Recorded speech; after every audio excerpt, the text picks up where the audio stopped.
Okay, so let's just jump right in. When I say the words Feng Shui, what comes to mind? You're probably picturing moving your sofa around, right? Decluttering, maybe a little three-legged money frog for good luck? But what if I told you that's just scratching the surface of this vast, ancient body of knowledge? Today we're going to explode the myths to uncover a really sophisticated proto-science that's been hiding in plain sight this whole time. So that brings us to the big question right up front. What is Feng Shui, really? Is it just some new age self-help trend, or is it something much older, much deeper, and, maybe a lot more scientific than we've been led to believe? And this is really the heart of the matter.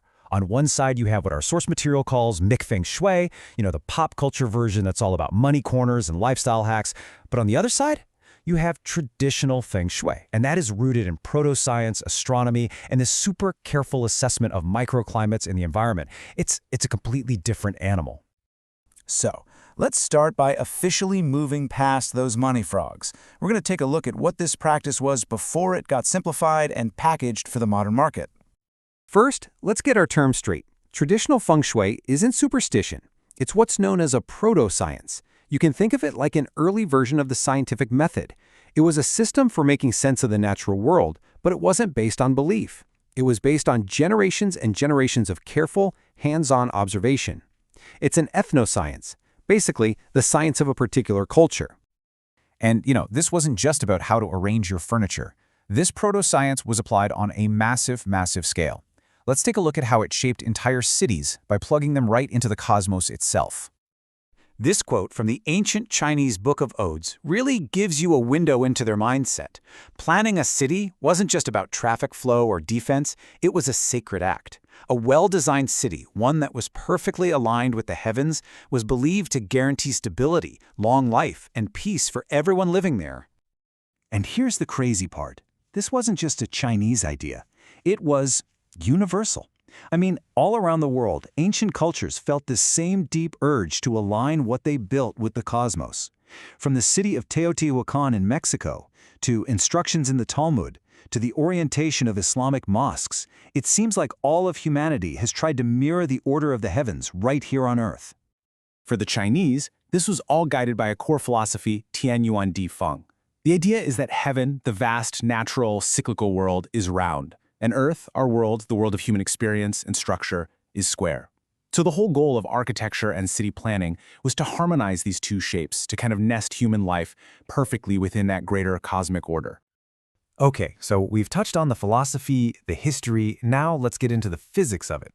How did these ancient principles actually work? We're about to dive into the science that sits underneath all these theories of flow and energy. Let's start with yin and yang, and really forget the simple ideas like black and white.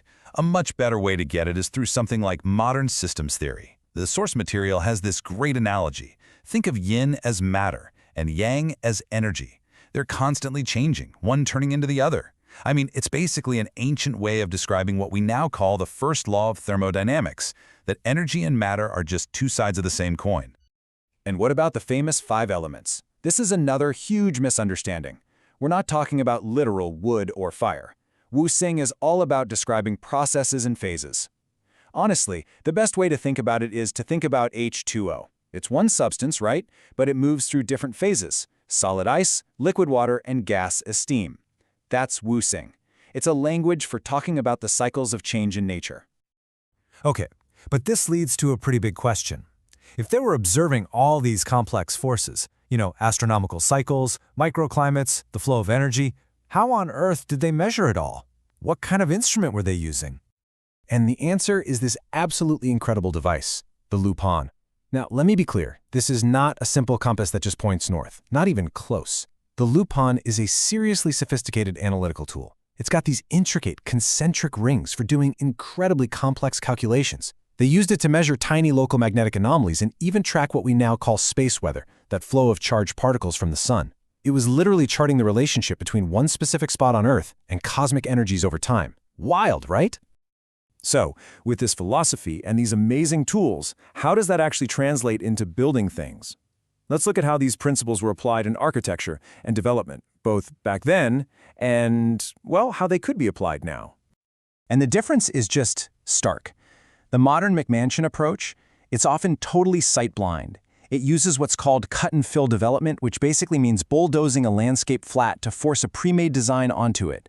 The source calls the results revenge effects. That's when nature fights back with things like flooding and mold. The traditional approach is the complete opposite.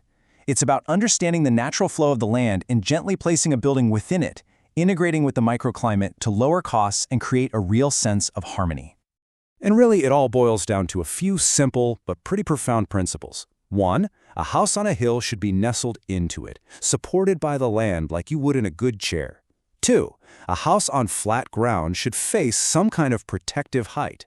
And 3. Whenever possible, face water.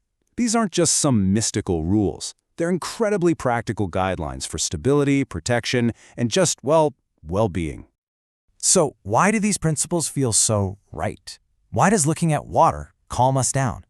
Well, the final piece of this whole puzzle isn't in some ancient text. It's in our own biology. It turns out we are literally hardwired for this stuff.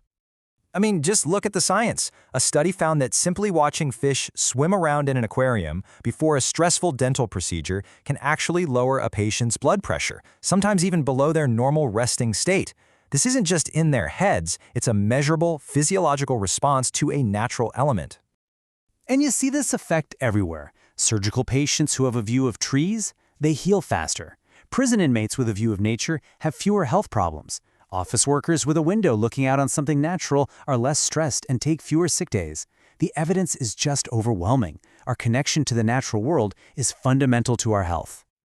There's a scientific explanation for all this. It's called the biophilia hypothesis. And it's the idea that our love for nature isn't just a preference, it's a biological need. It's something that was programmed into our DNA over millions of years of evolving out in the wild. And here it is. This is the ultimate connection. That ideal Feng Shui site we were just talking about, with water in the front for resources and a protective hill at the back for shelter, that is the exact landscape our earliest hominid ancestors were looking for to survive millions of years ago. It's our primal, perfect home. And this brings us to the final conclusion, the big takeaway. Traditional Feng Shui isn't superstition at all. It's a proto-science that managed to write down the exact environmental conditions that are, quite literally, programmed into our genes for happiness, for safety, and for our well-being. So that just leaves us with one final, pretty provocative thought to chew on. If our minds and our bodies are fundamentally coded to connect with the natural world, take a look around you. How is your modern environment shaping you?